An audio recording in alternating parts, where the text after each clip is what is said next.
हृदय स्थली दिल्ली में आयोजित एक दिवसीय भागीरथ भारत जन कल्याण रथ यात्रा की तैयारी बैठक में आए हुए हम लोगों के अभिभावक और national salt maker federation of India के अध्यक्ष आदरणीय अभिभावक वेंकट राव सर, इस रथ यात्रा के राष्ट्रीय संयोजक और तमाम समाज के अभिभावकों के निर्देश पर दिन रात अपनी पीड़ा भुलाकर काम करने वाले इसके राष्ट्रीय संयोजक आदरणीय हरीश महतो जी, मंच के संचालक, और जब मंच समाज का हो तो संचालन करना बड़ा कठिन हो जाता है। सुनने का धैर्य हो तो लंबा बोलूं, नहीं तो 5-7 मिनट में खत्म करूं। जी धन्यवाद। क्योंकि जब मंच समाज का हो और कोई युवा उस मंच का संचालन करता है तो बड़ी दुविधा होती है मन में कि समाज के नाते कोई पिता की उम्र के हैं, कोई बड़े भाई की उम्र के हैं, कोई चाचा जी की उम्र के हैं, कोई बड़ी बहन है, अगर मंच पर कोई ज्यादा वक्त भी ले रहा है या विषयांतर भी हो रहा है तो बड़ा उसे टोक पाना और रोक पाना कठिन हो जाता है। इसलिए शानदार संचालन के लिए मैं छोटे भाई ओम प्रकाश जी को बहुत बहुत बधाई दूंगी। वो सामने से बहुत आसान लगता है, जब टेबल के इस पार आप बैठेंगे तब समझ में आता है कि उस कार्य को करने में किसी को टोकने का दबाव है मंच का, मगर वो टोक नहीं सकता है क्योंकि वो बड़े हैं। तो बहुत वो धर्म संकट का समय होता है। मंच पर उपस्थित कर्नाटक से चल के आई हुई श्रीमती कविता जी, मंच पर उपस्थित गुजरात से चल के आई हुई समता जी, मंच पर उपस्थित आदरणीय उदय सागरा जी, पीएल चौहान जी, मनोज चौहान जी, प्रमोद महतो जी, ब्रजेश गोले ठाकुर जी, नवल जी, डॉक्टर मनीष, भारत सिंघाड़ा, और चूंकि संपूर्ण समाज अपना है तो बहुत इस कड़ी को संबोधन को न दोहराते हुए इकट्ठे मैं आप तमाम लोगों का आज इस मीटिंग में हार्दिक स्वागत और अभिवादन करती हूं कि इस तपती गर्मी में आप लगातार जैसा कि मैंने पहले भी कहा था कि इस सभा की शुरुआत 9:45 बजे ही हो गई थी। आदरणीय उद्घाटनकर्ता डॉक्टर श्री श्री श्री पुरुषोत्तमानंद पुरी महाराज जी के कर कमलों से, और द्वितीय सत्र भोजन के उपरांत 1 बजे से प्रारंभ हुआ। आप तमाम गुजरात, मध्य प्रदेश, कर्नाटक, तेलंगाना, यूपी, बिहार, झारखंड, तमाम जगहों, पंजाब, हरियाणा से साथी आए हुए हैं, हमारी महिला बहन आई हुई हैं, और जिनका मैं नाम नहीं ले सकी उनसे क्षमा प्रार्थी हूँ कि सबसे संबंध ऐसा है कि संबोधन कठिन हो जाता है और वक्त भी बहुत हो चला है, इसलिए समय थोड़ा मैं भी संक्षिप्त करना चाहूंगी। आप तमाम लोगों का बहुत बहुत हार्दिक अभिवादन और आभार कि आप आज इस तैयारी बैठक में शामिल होने आए। मैं सीधे विषय पे आना चाहूंगी, मगर उसके पूर्व चूंकि आपने मुझे 10 मिनट का वक्त दिया है, कुछ हमारे युवा साथियों ने नाम एवं पहचान के मुद्दे पर अपने मन की बात रखी, और मैं पूर्व से ही कहूं कि सवाल हमेशा सफल होते हैं जब उनके उत्तर मिल जाएं। भाइयों ने उठाए कि अगर एक जात, एक टाइटल हो तो सारे राष्ट्र में हम जाने जाएंगे, मगर इस कड़ी में मैं एक चीज आपको शेयर करना चाहूंगी कि अभी इस मंच पर बैठे बैठे जो मुझे टाइटल्स सिर्फ इस 200 लोगों की बैठक से उपलब्ध हुए, महाराष्ट्र में हम अपने को साल्वे कहते हैं, दक्षिण भारत में भागीरथा कहते हैं, मध्य प्रदेश में गोले ठाकुर और सागरा कहते हैं, बिहार यूपी झारखंड में चौहान सिंह नुनिया कहते हैं, पंजाब में लुनिया कहते हैं, बिहार यूपी में कुछ बिंद कहते हैं, बिहार यूपी बंगाल में बेलदार टाइटल है, कर्नाटक में उपारा टाइटल है, हरियाणा और पंजाब में सिसोदिया और नुनगर टाइटल है, आसाम में नुनिया और चौहान टाइटल है, गुजरात में लोटा टाइटल है, गुजरात में ही सगर वाली सोलंकी टाइटल है। इसी कड़ी में जाधव, चंद्रौलिया, सागरवंशी, शेट्टी और सगर तेलंगाना से ये टाइटल्स प्राप्त हुए हैं। क्योंकि यहाँ हमारे अभिभावकों के साथ साथ हमारे युवा भाई बंधु भी उपस्थित हैं और सबसे पहले मैं 75 वर्ष की अवस्था में हम लोगों को आशीर्वाद देने के लिए यहाँ आदरणीय वेंकट राव सर आए हुए हैं। मैं चाहूंगी कि तालियों की गड़गड़ाहट से हम अपने अभिभावक को उनके जज्बे के लिए प्रणाम करें, क्योंकि 75 वर्ष की उम्र में अगर यह व्यक्ति इतनी सहजता से कर्नाटक से दिल्ली की दूरी तय करता है तो ये हम लोगों के लिए, युवाओं के लिए मिसाल है कि बिना कुछ बोले हम पर भार कितना है। इसलिए मैं इस मुद्दे पे आई हूं कि आपने जो उठाया ये सवाल कि क्या हम एक टाइटल हो जाते तो बेहतर होता, निश्चित तौर पर मैं भी स्वीकार करूंगी, इस मंच से स्वीकार करूंगी कि ये बेहतर होता। मगर एक बात है, हर बच्चे का नाम उसके माता पिता रखते हैं और अगर हम टाइटल में जाएं, उनकी तब्दीलियों में जाएं, तो अगर आज मेरी भी पीएचडी और एलएलबी की डिग्री है, मैं कहीं लेक्चरर हूं, तो ये बड़ा कठिन होगा कि मैं मेहता टाइटल को बदल के सगर या सागरा करूं। बहुत स्पष्ट व्यवहारिक बात मैं कह रही हूं। ठीक इसी तरह संपूर्ण राष्ट्र से जो जानकारी मिली है धार्मिक और आस्था के पक्ष की, गुजरात में हमारे लोग महाराजा सगर को अपना कुल देवता मानते हैं, भारत के कुछ क्षेत्रों में बाबा काशी को, राजस्थान में मां शाकंभरी देवी को, उत्तर प्रदेश के हमारे समाज के लोग अपने आप को पृथ्वीराज चौहान के वंशज मानते हैं। भारत के कुछ इलाकों में हम विदुर भगत, ये वही विदुर भगत हैं जो धृतराष्ट्र के छोटे भाई कहलाते थे, विदुर भगत और टाना भगत झारखंड में हम अपने को उनका वंशज मानते हैं। और ये तमाम मानने वाले लोग कोई और नहीं है, हम लोग तमाम जो लवणकार समूह के लोग हैं, ये उन्हीं की बात मैं शेयर कर रही हूँ। और इसके साथ ही दक्षिण भारत में लोग अपने को भगीरथ वंशी मानते हैं। मैं ये शेयर इसलिए कर रही हूँ कि निश्चित तौर पर मुझे कोई इनकार नहीं कि मैं आज से कहूँ कि मैं भगीरथ वंशी हूँ, मैं कहूँ कि हाँ सगर हमारे हैं, मैं कहूँ कि और मैं कहती हूँ कि उपारा हमारे समाज के लोग हैं। मगर इसके साथ मैं एक चीज कहना चाहूंगी कि ये तमाम जो मैंने नाम गिनाए हैं वो निजी आस्था के विषय होते हैं।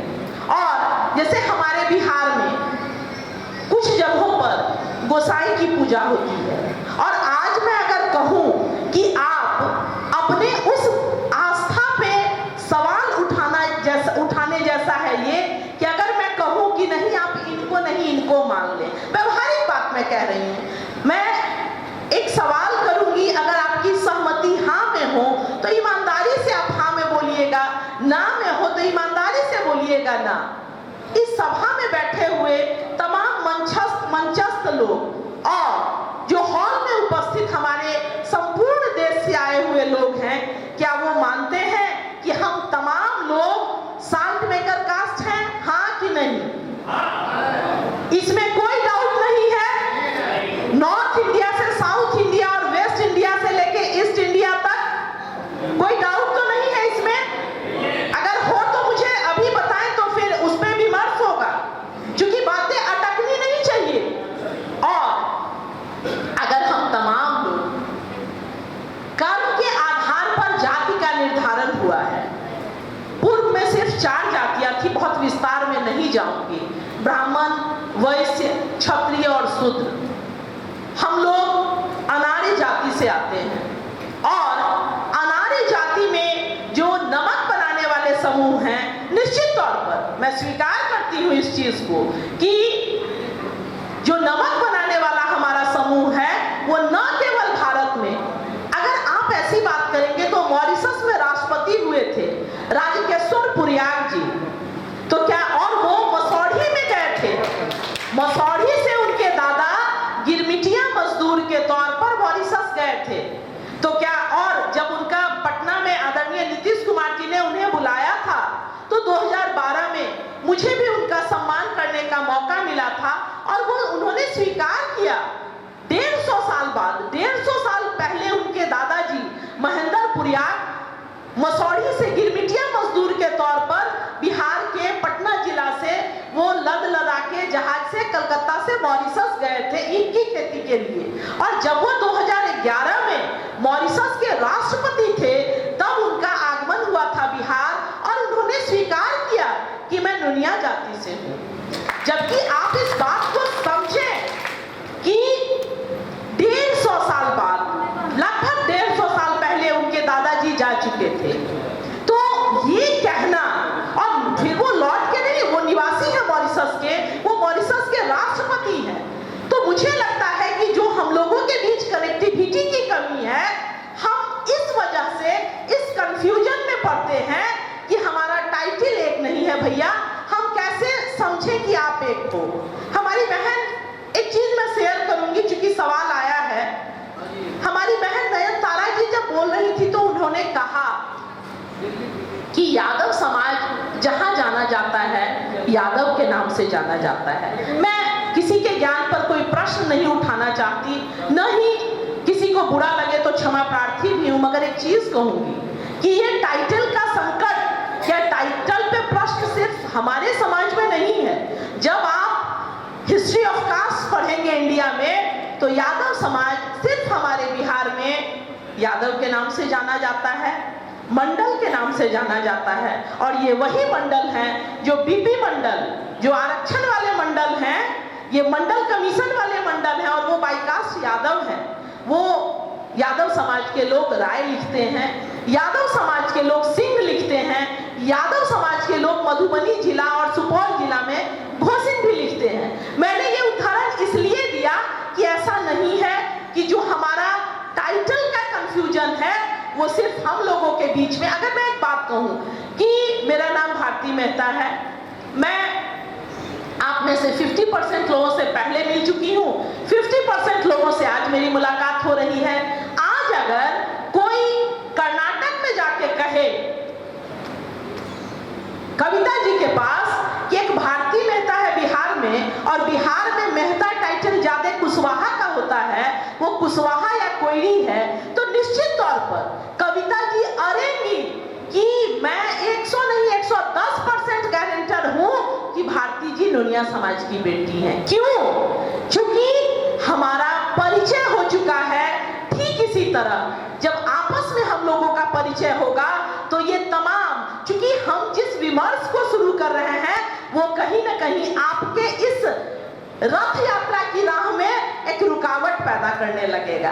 लोगों को लगेगा ये कंफ्यूजन कि कहीं हम किसी दूसरे जात की मीटिंग में तो नहीं आ गए। इसलिए मैंने पहले ही सवाल किया कि क्या आप मानते हैं कि आप नमक बनाने वाली जात से हैं? क्या आप मानते हैं कि आप भगीरथ के वंशज हैं? क्या आप मानते हैं कि आप सगरवंशी हैं? तो आप मान लें कि हम लोग टोटल जो साल्ट मेकर कास्ट हैं वो एक है, हर रूप में, मन से और तन से। हाँ, जहां तक क्षेत्रीय स्तर पर बात है तो निश्चित तौर पर क्षेत्रीय भिन्नताएं आती हैं। मैं एक छोटा सा उदाहरण दूंगी आपको। 2012 में मुगल सराय में इलेक्शन था। मैं अपनी पार्टी की तरफ से स्टार कैंपेनर बन के मुगल सराय आई हुई थी, और शायद पार्टी की स्ट्रेटजी रही हो, वहां से हमारे ही चौहान समाज के साथी विधायक भी हुए बसपा से, वो चुनाव लड़ रहे थे। मुझे मेरी पार्टी ने विभिन्न क्षेत्रों में जो चौहानों की बड़ी बस्ती है वहां भेजी। 2012 की बात है, फरवरी। जब मैं उन लोगों के बीच गई तो जो बात है, हमारा जो समाज है कितना पढ़ा लिखा है, जब आप जाएंगे नीचे पंचायतों के स्तर पर, गांवों के स्तर पे, तो सब कोई समझ रहे हैं, चाहे वो राज्य कोई हो। 1 से 2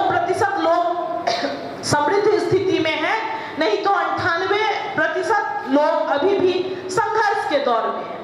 उन्होंने सीधा सवाल उठा दिया यूपी में कि हम क्यों माने कि आप नुनिया समाज की बिटिया हैं, कहीं आप झूठ तो नहीं बोल रही हैं, आप तो बड़ी फर्राटेदार हिंदी बोलती हैं, बड़ी फर्राटेदार, और वो आजमगढ़ी में बोल रही थी। मुझे नहीं आता इसलिए मैं नहीं बोल पा रही कि हम कैसे मान जाए कि तू नुनिया समाज के बिटिया हूँ। तो फिर मेरे साथ बनारस के लोग गए हुए थे, उन्होंने कहा कि नहीं, ये हमारे बनारस के जो परिचित हमारे नुनिया समाज के लोग थे वो साथ में थे, उन्होंने कहा कि नहीं भारती मेहता जी, हमारे समाज के सवाल उठाना उनका जायज था।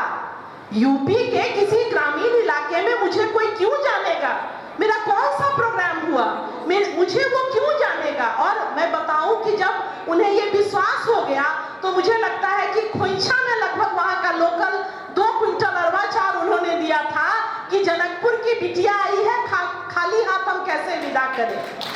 ये मैं उस गांव की बात कर रही हूँ जहां पहले सवाल उठा कि तहार टाइटिल हुए मेहता, अंग्रेजी बोलत हुए, हिंदी फराटेदार बोला, और वो कोई भी हिंदी नहीं बोल रही थी। फिर जो हमारे समाज के लगभग 1 दर्जन लोग थे मेरे टीम में, उन्होंने विश्वास दिलाया और उन्होंने माना कि नहीं समाज की बेटी है। कहने का ये अर्थ है, ये उदाहरण मेरा सिर्फ कि हमें सरोकार रखना सीखना होगा। हमें जब मीटिंग हो तो ये वेट नहीं करना होगा कि हरीश महतो जी कहेंगे तब, वेंकट राव सर कहेंगे तब, कोई और साथी कहेगा तब, भारती कहेगी तब आना है। सूचना हो और इसलिए आए क्योंकि एक छोटा सा पुराना मैं किंवदंती शेयर करूंगी कि हम अपने को भगीरथ वंशी कहते हैं। भगीरथ के ही आगे की पीढ़ी थे राम, जो उस नाते हम रघुकुल के हुए।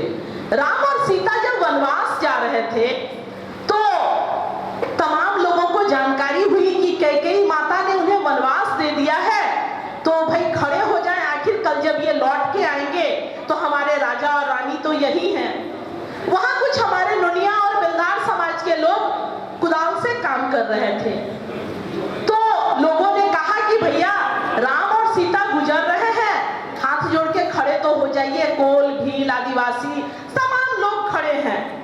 तो हमारे समाज के लोगों ने कहा कि अरे जा जा, हम ना जाई, जातक करब राम सीता तातक काटब 8 बिता। और आप इसको हंसने के क्रम में जरूर लें, मगर ये बयां करता है कि शासन और सत्ता से जुड़ने की आदत नहीं रही है हम लोगों को। ये बानगी है वहां कि जातक करब राम सीता तातब काटब 8 बिता। कहने का मतलब कि तब तक तो मैं कुछ कमा लूंगा 8 बिता कुदाल काट के। मेरा इस जो छोटा सा एक था, ये सिर्फ इसलिए कि बगल से राजा रानी गुजर रहे हैं और मेरा समाज कहता है कोई नृप हो हमें कहानी, और यहीं से हम शासन और सत्ता से वंचित होना सीख लेते हैं। ये मैं इसलिए शेयर कर रही हूं कि ये आपकी वो पौराणिक चीजें हैं जहां से आप एक डिस्टेंस पैदा हुआ और कहीं ना कहीं हम नीचे खिसकते चले आए और मूल शासन और सत्ता से दूर चले आए। खैर, अब ये मैंने इसलिए शेयर किया था कि ये कहीं ना कहीं हम लोगों की आदत में शुमार है। इस आदत को बदलने की जरूरत हो। सरकार चाहे जिस राज्य में जिसकी हो, आप सरोकार रखेंगे तभी अपने लोगों के लिए आप हक और हुकूक की मांग कर सकेंगे, अपनी बात कर सकेंगे, अपनी लोगों को पॉलिटिकल ट्रेनिंग दे पाएंगे। मैं एक बिंदु पे आना चाहूंगी कास्ट के जनसंख्या को लेके। मेरे पास फर्स्ट 1883 का कास्ट सेंसस ऑफ इंडिया का रिपोर्ट है जो मेरे हाथ में है, और ये जो कास्ट सेंसस 1883 का है, ये ब्रिटिश इंडिया का है, जिसको J.W. छिछले प्लोडेन ने प्रस्तुत किया था ब्रिटिश साम्राज्य के सामने। नुनिया समाज की आबादी उस समय थी, नॉर्थ वेस्ट प्रोविंसेस में नुनिया समाज की आबादी थी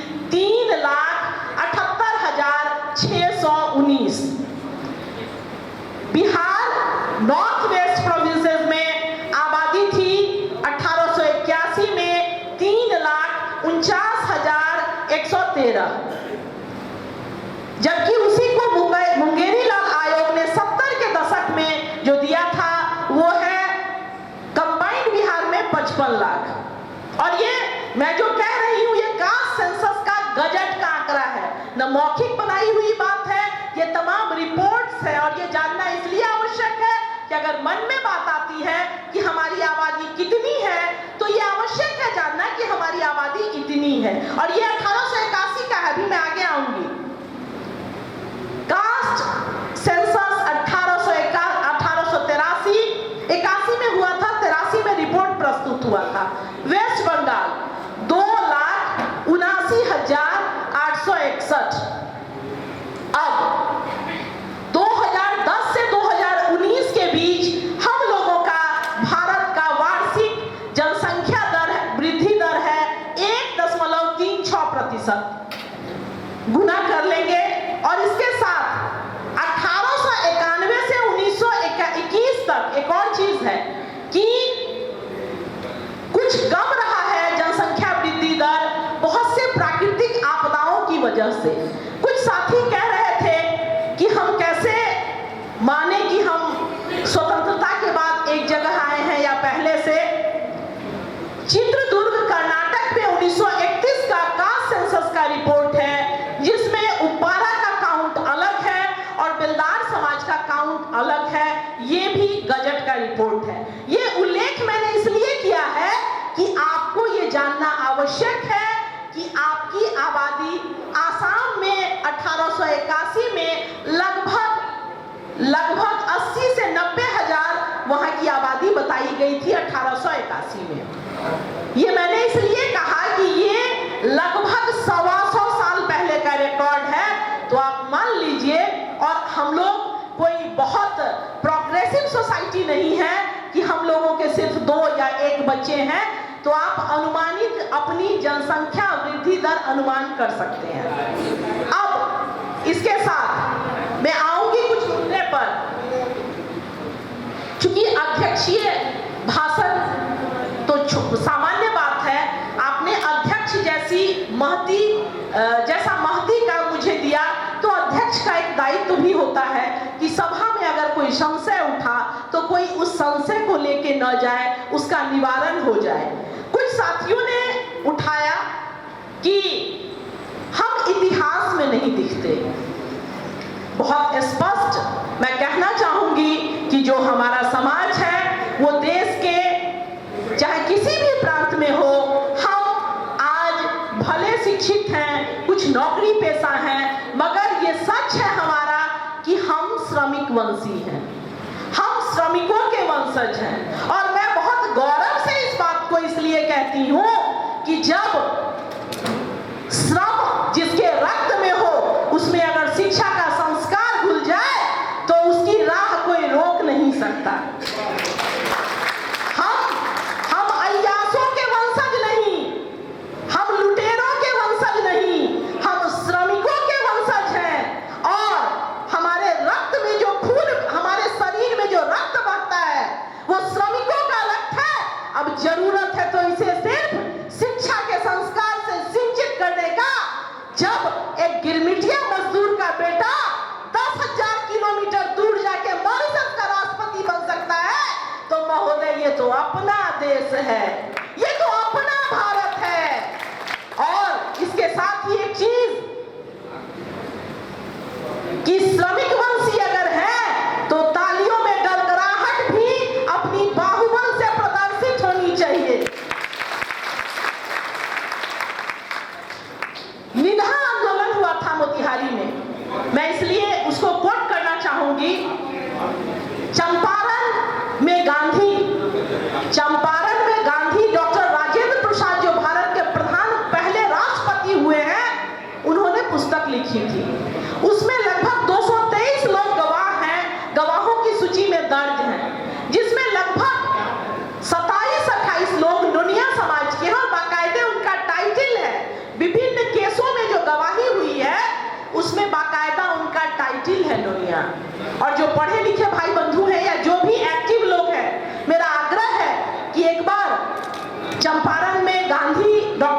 राजेंद्र प्रसाद की लिखित पुस्तक है, उसको पढ़ेंगे तो पाएंगे गवाहों में हमारे लोगों के नाम दर्ज हैं, मगर पैराग्राफों में नहीं। क्योंकि आपके लोग पुस्तक नहीं लिखा करते थे, आपके लोग रिपोर्ट नहीं बनाया करते थे। अब इस कड़ी में मैं एक चीज कहना चाहूंगी कि गांधी जी को जो पहला स्थान भी बिहार में मिला था भीटी हरवा के आश्रम में, वो आपके समाज के स्वतंत्रता सेनानी आदरणीय मटुकधारी चौहान जी ने दिया था।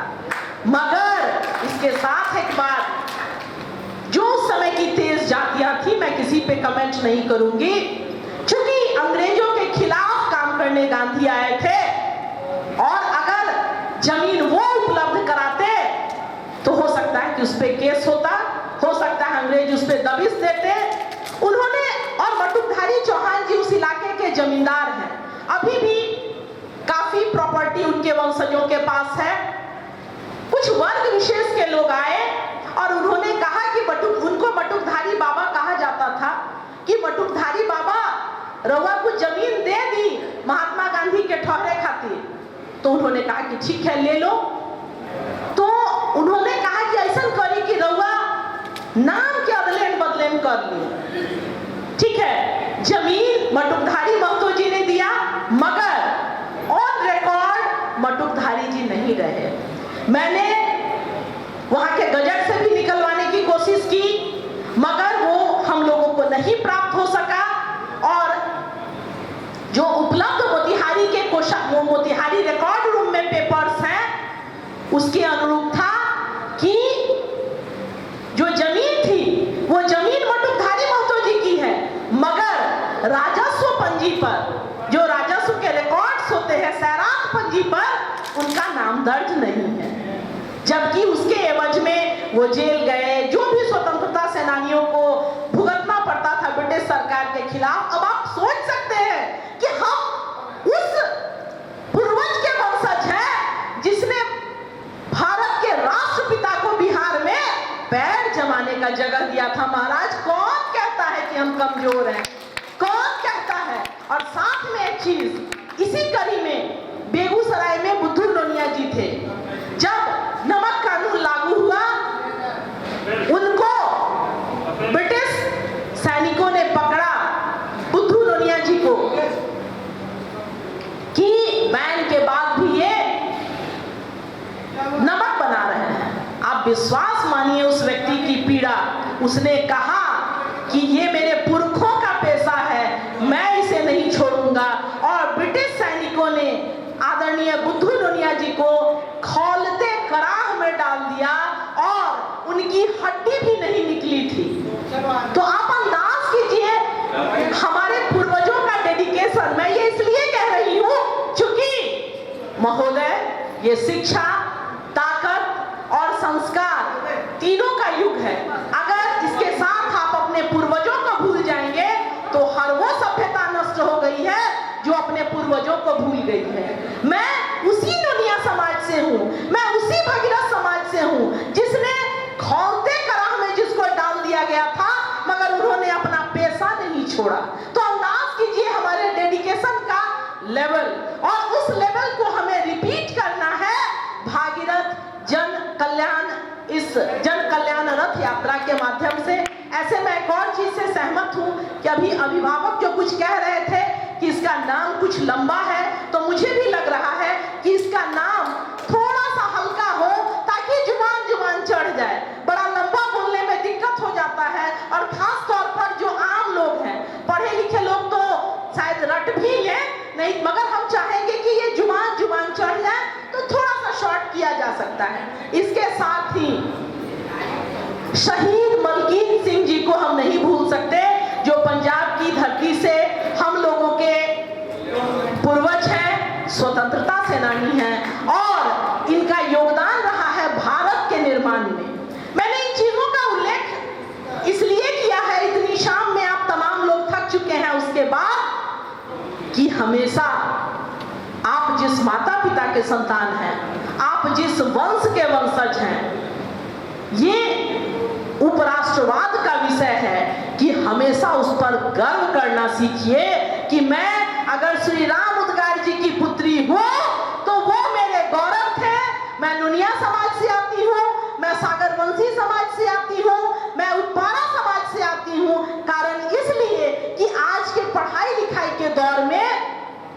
बच्चे बचते हैं ये कहने से कि मैं किस कास्ट से हूं, और हम बहुत जिद भी नहीं करते। मगर ये भी सत्य है महोदय कि न केवल भारत, संपूर्ण विश्व में कास्ट सर्टिफिकेट के बिना नौकरी नहीं मिलती है। वो आपका सच है, इसलिए कदापि इसको छुपाने की कोशिश मत कीजिए। मुझे लगता है कि हमारे पूर्वज तो नहीं छुपाते थे। हाँ, अगर युवाओं को ऐसा लगता है कि अरे भाई हम किस कास्ट से हैं, हम कैसे बोले, तो मेरे युवा साथियों या जो छोटे बच्चे हैं वो याद कर लेना कि आप उस वंश के वंशज हैं जहां राष्ट्रपति हुआ है इस समाज का बेटा, जहां इस समाज का बेटा वर्तमान में भारत के किसी प्रदेश का राज्यपाल है, जहां इस समाज की बेटी डिप्टी सीएम हो चुकी है। और ये तो शुरुआत है साथियों, आगे आगे देखिए कि जब ये संपूर्ण भारत में एक जनचेतना का विषय होगा तो ये कितना व्यापक स्वरूप लेगा। अब अध्यक्ष के तौर पर जो कुछ चीजें छन के आई थी, कुछ सवाल आए थे, कि उसी क्रम में एक है भाषाई स्तर पर एक चीज मैं कहना चाहूंगी।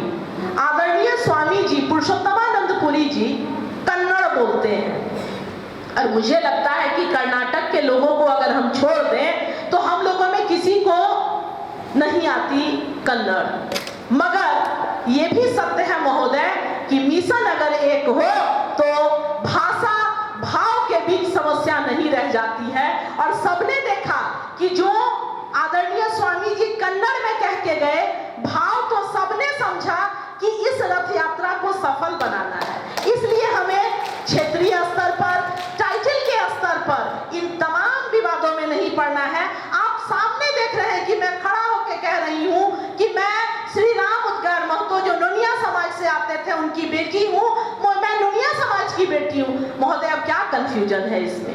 अब अगर आप कहेंगे कि दीदी आप पहले मेहता टाइटल हटाओ फिर हम बात करेंगे, तो भैया अब हमको नौकरी वोकरी सब हो चुकी है, अब मैं कहां कहां जाके उस टाइटल को बदलूं। और बिहार में भी चूंकि पॉलिटिकल पर्सन हूं तो पूरा बिहार भारती नाम मेहता के नाम से जानता है, मेरा तो सब कुछ डूब जाएगा। मैं स्पष्ट कह रही हूं, ठीक है जी।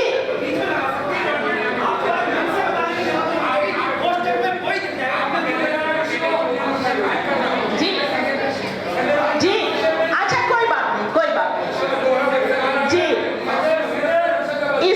इसी क्रम में ये तमाम चीजें आ चुकी हैं। अब मैं जो इस मीटिंग की मूल चीजें थी, मैंने शुरू में इशारा किया था कि हम लोगों को उस पर फोकस करना है। मगर क्षमा के साथ मैं कहूंगी कि लगभग मात्र 20% लोग ही रथ यात्रा पे फोकस कर पाए। कोई बात नहीं है, समाज की मीटिंग है, घर की बात होती है तो घर में हर बात निकलती है। ये कोई बहुत औपचारिक और 10 समाज की मीटिंग नहीं है। मन में जो बात थी आई, वो भी अच्छी बात है। मगर 20% लोग ही मुद्दे पे आए।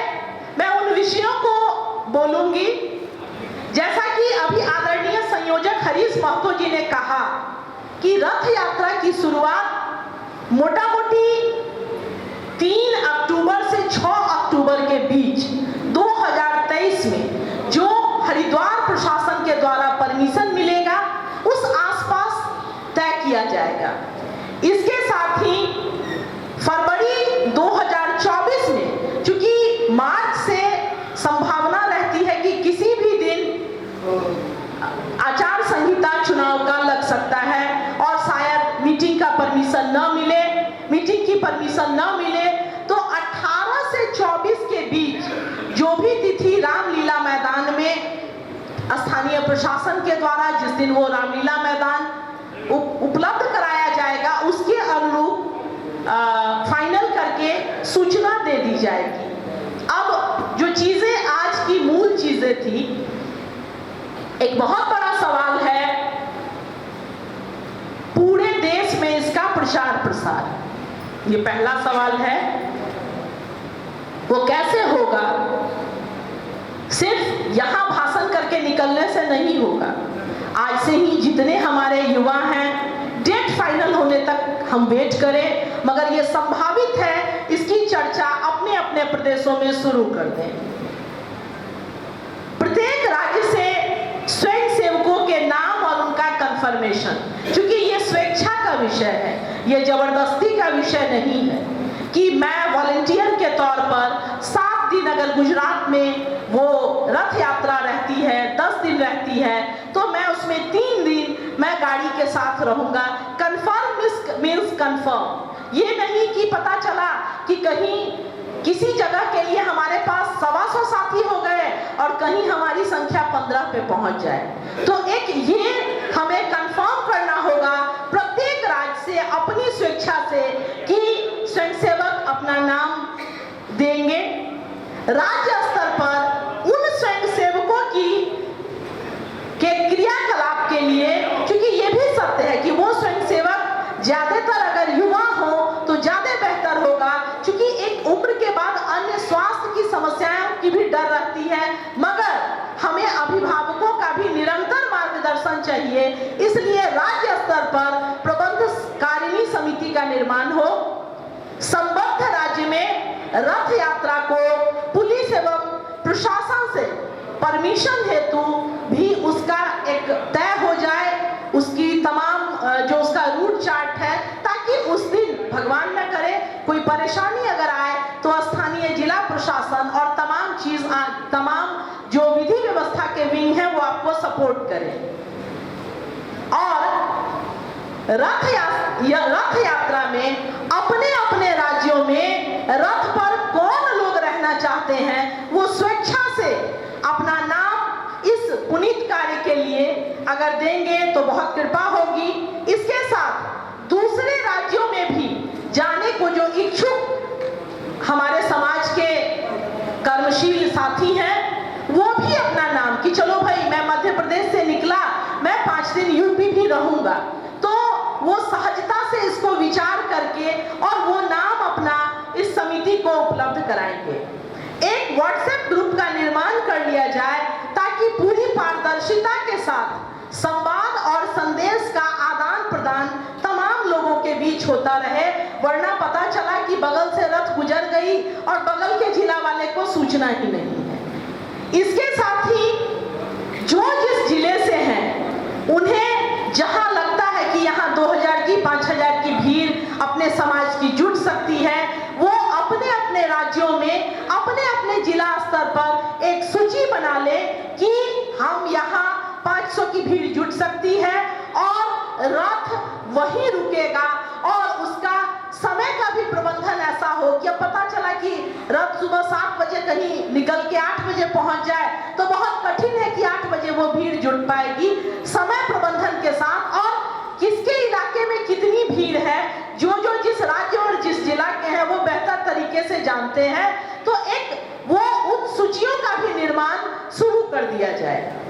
इसके साथ ही आदरणीय अभिभावक वेंकटराव सर का एक आदेश था और उन्होंने सुझाव दिया था कि एक विशेष रंग की पट्टी, निश्चित तौर पर हम जल और जमीन से जुड़े हुए लोग हैं, इसलिए मुझे वो ब्लू कलर मुझे भी बहुत अच्छा लगा और वो किसी खास वर्ग को भी नहीं प्रदर्शित करता है और मुझे लगता है कि नया है, तो तमाम भगीरथ वंशियों, सागर वंशियों, नोनिया समाज वंशियों और पृथ्वी चौहान वंशियों के लिए ये एक शानदार पहल होगी कि जब भी जहां से भी टीम हमारी जाए उस ब्लू पट्टिका को अपने गला में सम्मान पट्टिका के तौर पर लेके जाए।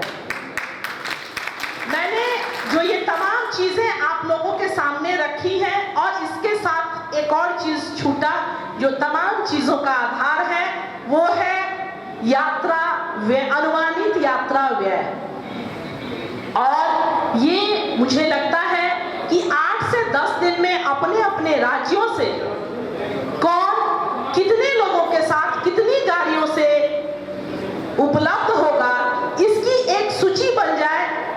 10-15% आगे पीछे यात्रा व्यय चलता है, मगर अगर 10 लाख का 80 लाख हो जाएगा तो कठिनाई हो जाएगी। 50 लाख का 60 लाख मैनेज हो जाएगा, 60 लाख का 75 लाख मैनेज हो जाएगा। इसलिए आपके राज्य में और आपके राज्य का जिम्मा तो आपको लेना होगा, क्योंकि अगर मैं आज जाके गुजरात घूमना शुरू करूं तो मुझे लगता है कि कम से कम 4-5 साल मुझे लग जाएंगे बाकायदा हर एक जगह को जाके पहचानने और जानने में। इसलिए अपने अपने राज्यों का जिम्मा तो आप तमाम भाइयों को लेना होगा और इसके साथ ही मीडिया, स्वास्थ्य और इसके साथ ही एक कंट्रोल रूम बना दिया जाए जहां से तमाम लोग जब चाहे बात कर सकते हैं। एक व्यक्ति के लिए संभव नहीं कि हर एक व्यक्ति का फोन उठा के जवाब दे सके और उसमें बहुत परेशानी होती है। तो एक संपर्क विंग बना दिया जाए और इन तमाम चीजों के साथ एक केंद्रीय प्रबंध समिति को फाइनल कर दिया जाए और इसके साथ ही जब ये सत्ता का विकेंद्रीकरण होगा तब आप दिल्ली से लेके सुदूर गुजरात, सुदूर बिहार, सुदूर मध्य प्रदेश तक अपनी इस रथ यात्रा को सफल बना पाएंगे। अगर आपकी सहमति हो तो ये तमाम चीजें मैंने आपके सामने रखा है और आप कहेंगे तो मैं चाहूंगी कि व्हाट्सएप ग्रुप में इसकी तस्वीर खींच के भी डाल दी जाए। इन्हीं बातों के साथ आप तमाम लोगों का और हम तमाम लोग जो अपने को कभी कभी ढीला मान बैठते हैं, श्रमिक वंशी, नमक बनाने वाले समूह के रूप में, तो एक चीज मैं कहूंगी और दोहराऊंगी महोदय कि नमक से हम लोगों के यहाँ सोडा और खारी का निर्माण होता था और सोडा और खारी का जो साइंस में है वो दैट इज पोटेशियम नाइट्रेट और पोटेशियम नाइट्रेट ही बारूद है और आज की बात नहीं है। सदियों से चाहे मुगल काल में युद्ध हुए हो, चाहे ब्रिटिश काल में युद्ध हुए हो, पोटेशियम नाइट्रेट की सप्लाई नोनिया, बिंद, बेलदार, पारा, सागरवंशी समाज के लोग ही करते थे महोदय। तो कैसे आपने मान लिया कि हम कमजोर समाज के लोग हैं जो बारूद सप्लाई करने वाले समाज के लोग हैं? तो आप अंदाज कर लीजिए कि कितनी हिम्मत रही होगी कि निश्चित तौर पर बारूद का सप्लाई वहां के शस्त्रागारों के लिए होता था। हाँ, शिक्षा के अभाव में कुछ दूरी जरूर सत्ता और शासन से आई, मगर अगर आप लोगों का साथ रहा तो मुझे लगता है कि आने वाले निकट भविष्य में ही ये संपूर्ण समाज न केवल कुछ राज्यों में बल्कि संपूर्ण भारत और विश्व में एक नया मुकाम रचेगा। इन्हीं शुभकामनाओं के साथ आप तमाम लोगों को बहुत बहुत प्रणाम, धन्यवाद। 2 मिनट कह के बात खत्म करूंगी।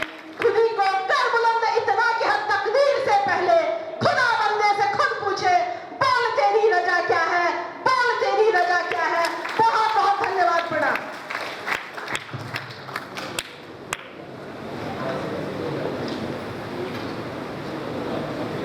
बहुत बहुत शुभकामनाएं अध्यक्ष जी।